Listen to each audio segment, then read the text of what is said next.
ಲಿಂಗಸೂರು ತಾಲೂಕಿನ ಐತಿಹಾಸಿಕ ಪ್ರಸಿದ್ಧ ದೇವಾಲಯವಾದ ಗುಡುಗುಂಟ ಶ್ರೀ ಅಮರೇಶ್ವರ ದೇವರ ಜಾತ್ರಾ ಮಹೋತ್ಸವದ ಅಂಗವಾಗಿ ಸೋಮವಾರ ಮಹಾರಥೋತ್ಸವ ಲಕ್ಷಾಂತರ ಭಕ್ತ ಸಮೂಹದ ಮಧ್ಯೆ ಅದ್ದೂರಿಯಾಗಿ ಜರುಗಿತು. ಜಾತ್ರಾ ಮಹೋತ್ಸವದ ಅಂಗವಾಗಿ ಬೆಳಗ್ಗೆಯಿಂದಲೇ ಶ್ರೀ ಅಮರೇಶ್ವರನಿಗೆ ನಿರಂತರವಾದ ಅಭಿಷೇಕ, ಪೂಜೆ, ಮಹಾಮಂಗಳಾರತಿ, ನೈವೇದ್ಯ ಹಾಗೂ ಪಲ್ಲಕ್ಕಿ ಸೇವೆಗಳು ಜರುಗಿದವು. ಲಕ್ಷಾಂತರ ಜನರು ಆಗಮಿಸಿ ದೇವರ ದರ್ಶನ ಆಶೀರ್ವಾದವನ್ನು ಪಡೆದರು. ದರ್ಶನಕ್ಕಾಗಿ ಜನರು ಗಂಟೆಗಟ್ಟಲೆ ಸರತಿ ಸಾಲಿನಲ್ಲಿ ನಿಂತು ದರ್ಶನ ಮಾಡುತ್ತಿದ್ದ ದೃಶ್ಯಗಳು, ಹೊಂಡದಲ್ಲಿ ಮುಳುಗಿ ಪಾವನವಾಗುತ್ತಿದ್ದ ಜನರು ಹಾಗೂ ನೆಲ್ಲಿ ನೋಡಿದರಲ್ಲಿ ಜನಸಮೂಹವೇ ಕಂಡುಬರುತ್ತಿತ್ತು.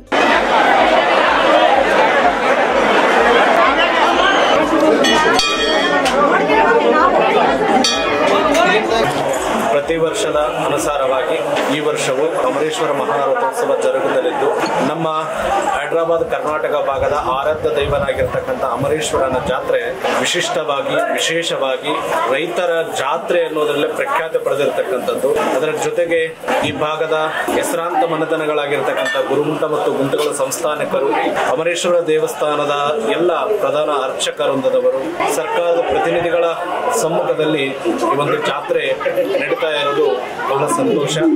ಈ ಜಾತ್ರೆಯಲ್ಲಿ ಪಾಲ್ಗೊಂಡಿರ್ತಕ್ಕಂಥ ತಮ್ಮೆಲ್ಲರಿಗೂ ಕೂಡ ಅಮರೇಶ್ವರ, ಗಜದಂಡೇಶ್ವರ, ಜಗದ್ಗುರು ರೇಣುಕಾದಿ ಪಂಚಾಚಾರ್ಯರು ಆಯುರಾರೋಗ್ಯ ಸದೇಶವನ್ನು ಕೊಟ್ಟು ಕಾಪಾಡಲಿ ಅಂತಕ್ಕಂಥ ಶುಭ ಸಂದೇಶವನ್ನು ನೀಡುವಂತರ. ಸಂಜೆ ಶ್ರೀ ಅಮರೇಶ್ವರ ಗುರು ಗಜದಂಡ ಶಿವಾಚಾರ್ಯ ಮಹಾಸ್ವಾಮಿಗಳ ನೇತೃತ್ವದಲ್ಲಿ ರಥಕ್ಕೆ ಕಳಸಾರೋಹಣ, ಹೂಗಳಿಂದ ಅಲಂಕೃತಗೊಂಡ ರಥದ ಸುತ್ತಲೂ ಪಲ್ಲಕ್ಕಿ ಮೆರವಣಿಗೆಗಳು ಜರುಗಿದವು. ಗುಡುಗುಂಟ ಮತ್ತು ಗುಂತಗೋಳ ಸಂಸ್ಥಾನಿಕ ರಾಜರಾದ ಸಂಸದ ರಾಜ ಅಂಬರೀಶ್ ನಾಯಕ್, ರಾಜ ಸೋಮನಾಥ ನಾಯಕ್, ಶಾಸಕ ಮಾನಪ್ಪ ಡಿ ವಜ್ಜಲ್, ದೇವಸ್ಥಾನದ ಆಡಳಿತಾಧಿಕಾರಿಗಳು ಅವಿನಾಶ್ ಶಿಂದೆ ಅವರು ಸಾಂಪ್ರದಾಯಿಕ ಪೂಜಾ ವಿಧಿಗಳನ್ನು ಸಲ್ಲಿಸುವ ಮೂಲಕ ರಥೋತ್ಸವಕ್ಕೆ ಚಾಲನೆ ನೀಡಿದರು.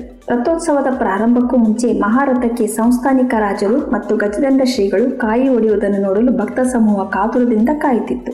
ಎಡಬಿಡದೆ ನೂರಾರು ಕಾಯಿಗಳನ್ನು ಶ್ರೀಗಳು ಮತ್ತು ಸಂಸ್ಥಾನಿಕ ರಾಜರು ರಥದ ಚಕ್ರಗಳಿಗೆ ಸುತ್ತುವರೆದು ಹೊಡೆಯುತ್ತಾರೆ. ನಂತರ ಮಹಾಮಂಗಳಾರತಿ ಜರುಗಿ ರಥವನ್ನು ಎಳೆಯಲಾಗುತ್ತದೆ. ರಥೋತ್ಸವದ ಸಂದರ್ಭದಲ್ಲಿ ಲಕ್ಷಾಂತರ ಭಕ್ತರು ಜಮಾವಣೆಗೊಂಡು ಮಹಾರಥೋತ್ಸವಕ್ಕೆ ಸಾಕ್ಷಿಗಾದರು.